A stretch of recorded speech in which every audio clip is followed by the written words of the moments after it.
at the top here. A, B, C, D. And actually, I got the PDF file now. So, I'll put that up.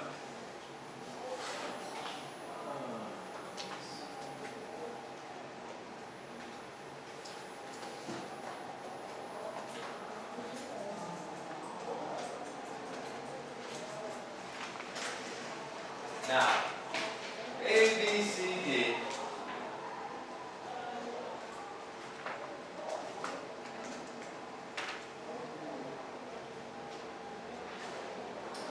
Soon see it, I hope. A asks, who do you think will be speaking to whom and why? So take a look at the test and try to imagine the situation and who will be speaking in the test A. Who will be speaking? Take a look at the test. Who do you think is going to be speaking?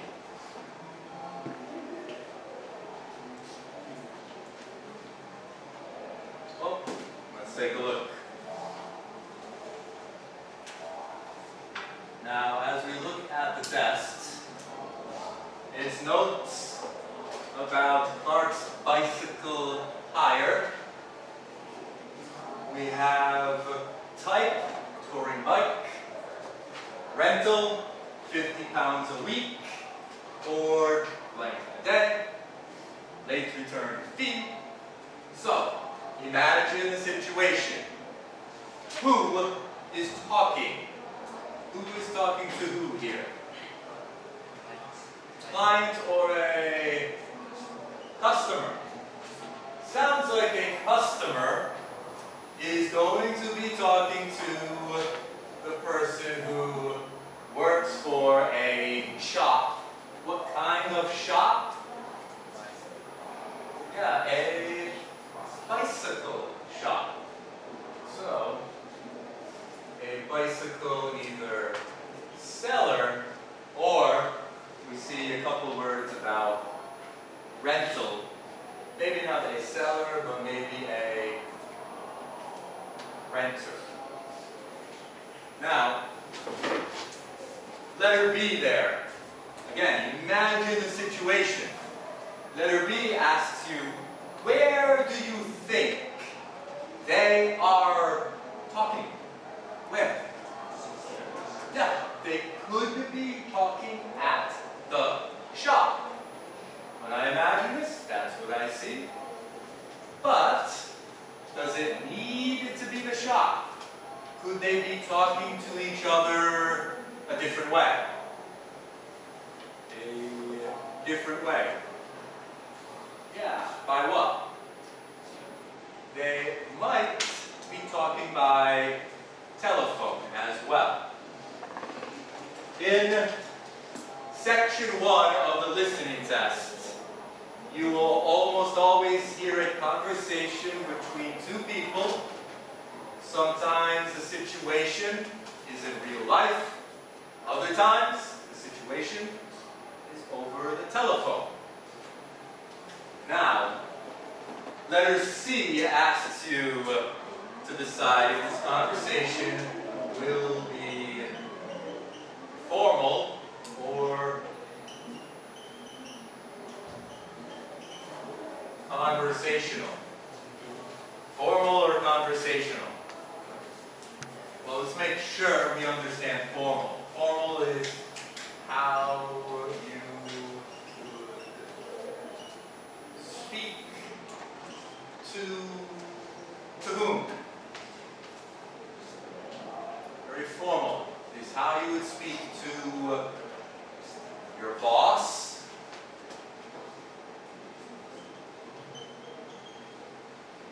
or even think of it in the way that you might speak to the president or prime minister. Very, very formal. You would say to the president of your country, or even of another country, you would be very formal. Hello, sir. How are you? You would not say hello in a conversational way that you talk to your friends. When you talk to your friends, do you say, hello, sir, how are you? Do you? No. How do you say hello to your friends? Hi. Hello.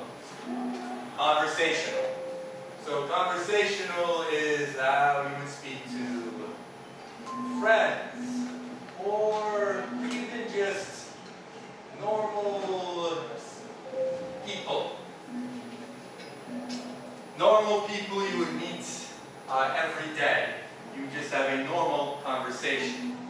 So, this conversation between a customer and a renter, formal or conversational? Conversational. Again, we're renting something, renting a bike. I'm not talking to the president. I'm not talking to my boss. I'm going to just ask, hello, I want to rent a bike.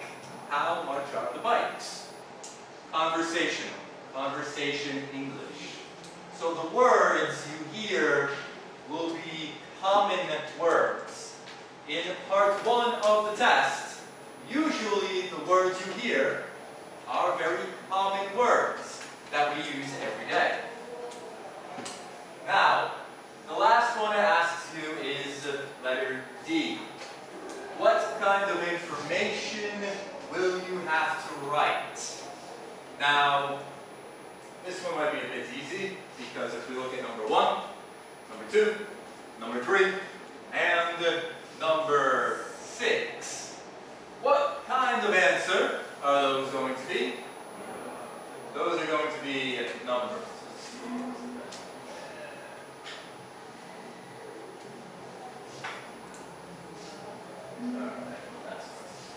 So, how do we know they're numbers?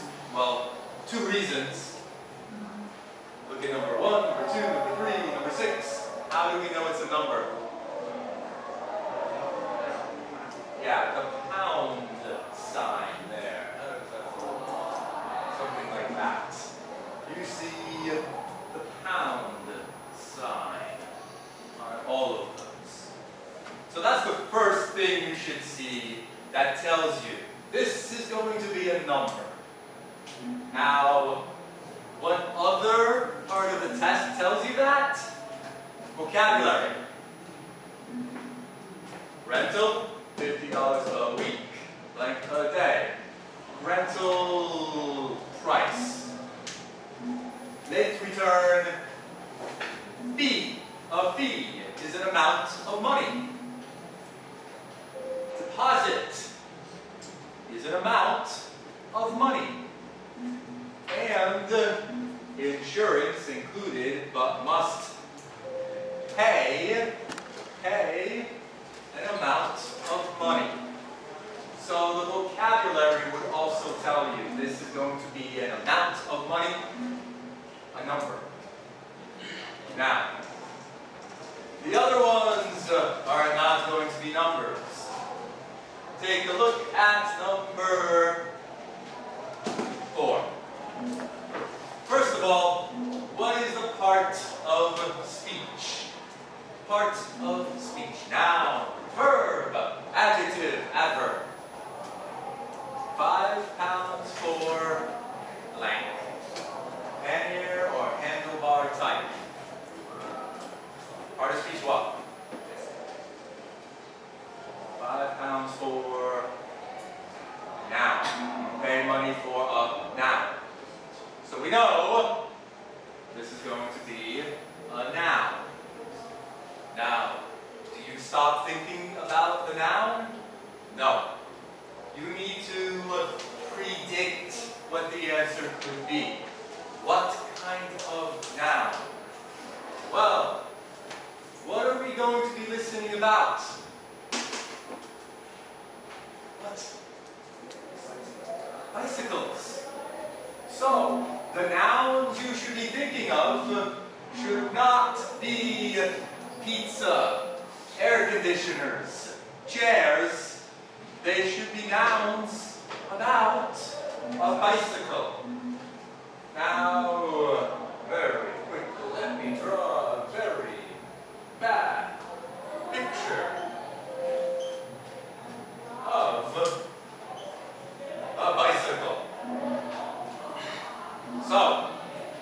you need to brainstorm as much vocabulary as you can about a bicycle. Some vocabulary is already here. Handlebars. Would be here and there. The pannier would be down there. So, what else do we know about a bicycle? What other nouns? Yeah. We'll get to accessories in a moment, yes. But what other nouns do you know? Brake. We have a brake.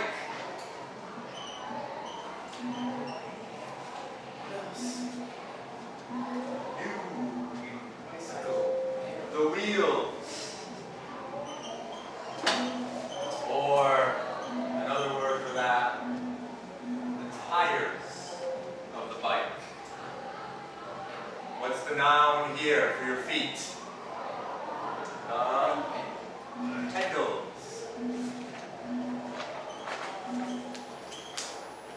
What else? What else is on the bike?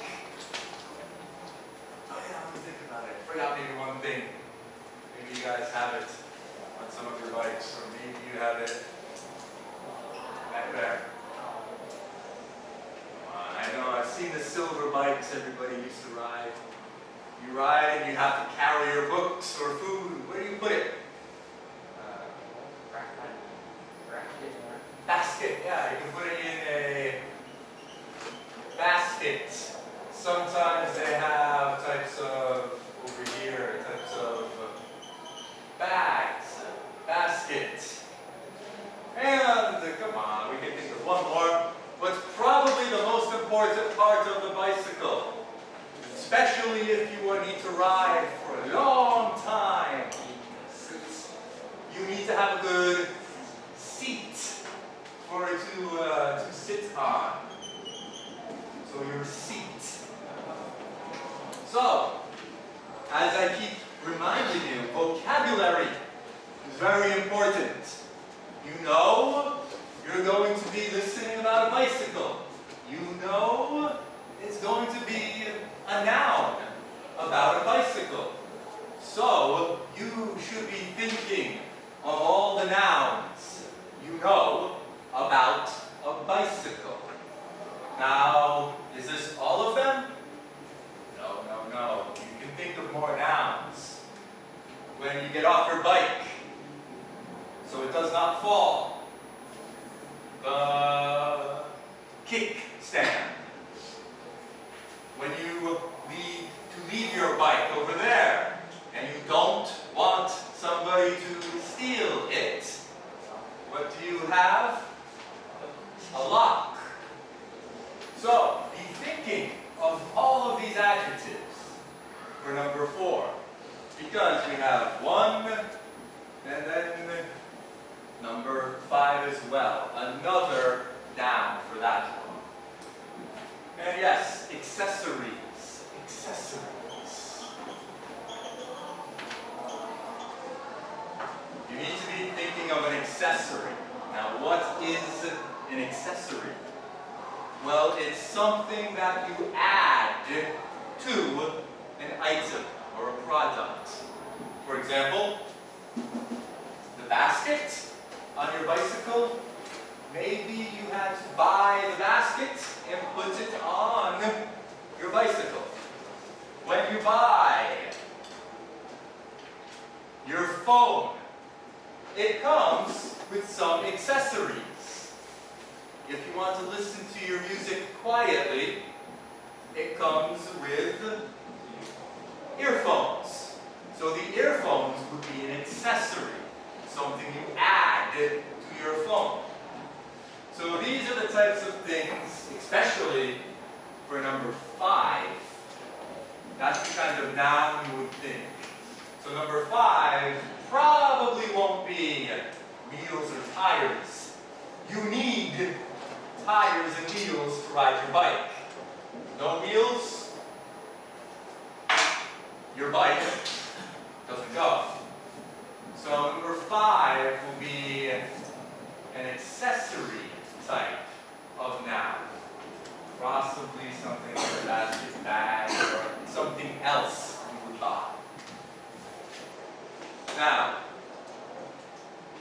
7 is also going to be a noun. Pay. Pay by blank only. And again, you need to think about what this could be. Again, should you be thinking of pizza and air conditioners and chairs? No. What should you be thinking of? Money nouns. Things you can pay by, such as cash, or credit card, or one more. I know it's not popular in Vietnam. Or